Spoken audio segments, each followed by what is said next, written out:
మనం బుద్ధి చెప్పాలని చెప్పి మేము అందరికీ పిలిపిస్తా ఉన్నాం.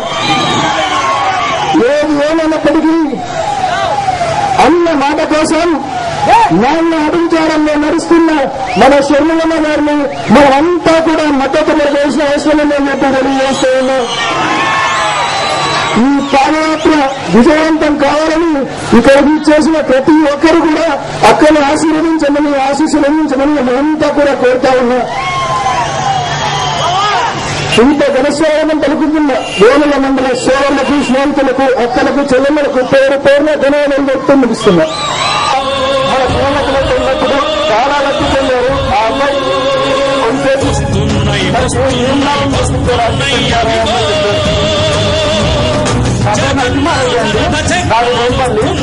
నేను హైదరాబాద్ లో ఇంజనీరింగ్ కంప్లీట్ చేస్తాను, ఏరోనాటికల్ ఇంజనీరింగ్.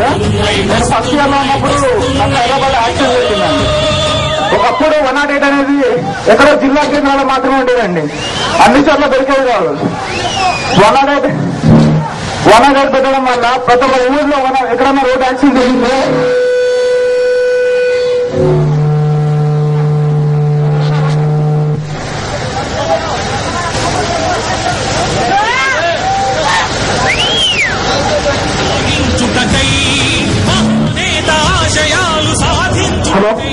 ఎక్కడైనా రోడ్ యాక్సిడెంట్ జరిగితే మనం హాస్పిటల్ తీసుకెళ్ళగలుగుతున్నారండి. దీనికంతటి కారణం వైఎస్ రాజశేఖర రెడ్డి గారు. నిజంగా అండి,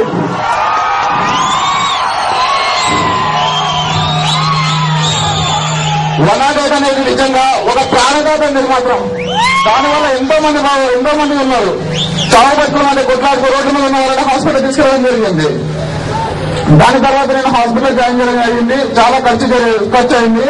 దాని తర్వాత ఒకసారి రాజశేఖర సార్ కలవడం జరిగింది. సార్ ఇలా అయిందంటే ఓకే అమ్మా అని సీఎం రిలీఫ్ ఫండ్ మరియు ఆరోగ్య సంక్షేమ కింద 5 లక్షలు ఇవ్వడం జరిగిందండి. నిజంగా అండి, నాకు ఊహ తెలిసినప్పటి నుంచి చెప్తున్నాను, ఇలాంటి సీఎం చూడలేదండి. తన కోసం కాకుండా జనం కోసం వచ్చే వాళ్ళమాట నేను చూడలేదండి.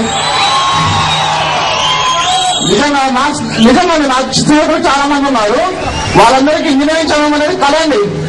చాలా మంది పేద విద్యార్థులు ఫీజు రియంబర్స్మెంట్ పెట్టి ఏంటి నా పథకం అసలు ఫీజు రియంబర్స్మెంట్ పథకం పెట్టడం వల్ల చాలా మంది పేద విద్యార్థులు చదువుకోవడం జరిగింది. ఇప్పుడు నా స్నేహితులు చాలా మంది మంచి ఉద్యోగాల్లో ఉన్నారండి. వాళ్ళంతా రాజశేఖర గారి పుణ్యమే అండి. రాజశేఖర గారు ఏర్పాటు చేసినటువంటి జలయజ్ఞం కానివ్వండి, ఏమైనా కానివ్వండి, జలయజ్ఞం రాజశేఖర రెడ్డి గారు ఎన్నో ప్రాజెక్టులు స్టార్ట్ చేస్తే ఈ ప్రభుత్వం ఇంతవరకు పూర్తి చేయకుండా అలాగే పెట్టిందండి. రాజశేఖర రెడ్డి గారు పథకాలు ప్రవేశపెడితే ఈ ప్రభుత్వం నాకు పూర్తిగా వచ్చారు తప్ప ఏం చేయట్లేదు. రాజశేఖర రెడ్డి గారు ఫీజు పథకం పడితే అదే కుటుంబానికి చెందిన వారు అది రావాలని మీరు ధర్నా చేయడం జరుగుతుంది. జగనన్న ధర్నా చేయడం జరిగింది, విదేశీ ధర్నా చేయడం జరిగింది. ఆ కుటుంబం వాళ్ళు ప్రవేశపెట్టిన పథకాలు మళ్ళీ మనకు రావాలంటే మళ్ళీ జగనన్న మనకు సీఎం కావాలి. మన సీఎం మన జగనన్న మనం గెలిపించుకుందాం. జగనన్న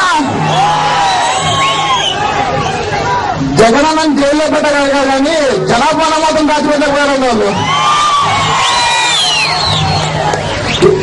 మనకన్నీ మళ్ళీ రావాలండి. మన జగనన్న మనకు సీఎం కావాలి. అప్పుడు మాత్రమే మన జీవితాలు బాగుపడతాయండి.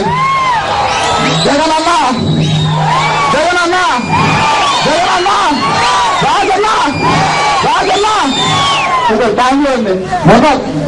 మొన్న రాజశేఖర గారి పాదయాత్ర, నిన్న జగనన్న ఓదార్పు యాత్ర, నేను శర్మమ్మ గారికి చేసేటటువంటి ప్రజాప్రస్థానం పూర్తి కావాలనుకుంటూ దీన్ని ఇచ్చేసినటువంటి దీన్ని సపోర్ట్ చేసినటువంటి ప్రతి ఒక్కరికి పేరు పేరు నా ధన్యవాదాలు తెలుపుకుంటానండి. Thank you. ఈ వైఎస్ఆర్ కార్మికులకి ప్రతి ఒక్కరూ రుణపడి ఉన్నామండి. కొన్ని కోట్ల కుటుంబాలు రుణపడి ఉన్నాయండి. వాళ్ళందరికీ మేము అండగానే ఉన్నాం. థ్యాంక్ యూ అండి.